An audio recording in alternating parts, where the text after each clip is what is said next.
మరి raw material కానీ ఇచ్చేటట్లయితే మేము చేయగల సత్తా మరి మా కార్మికుల్లోనూ ఉంది, అధికారుల్లోనూ కూడా ఉంది. మరి రా మెటీరియల్ లేకుండా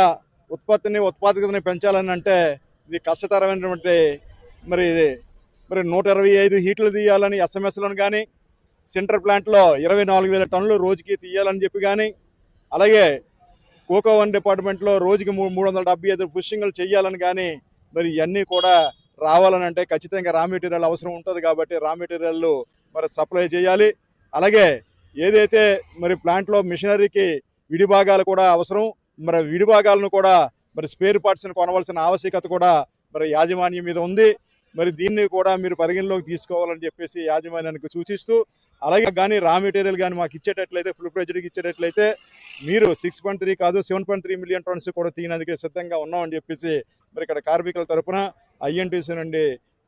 స్టీల్ ఐఎన్టీసీ నుండి కూడా పూర్తిగా సహాయ సహకారాలు అందిస్తామని చెప్పేసి తెలియజేసుకుంటున్నాం మీడియా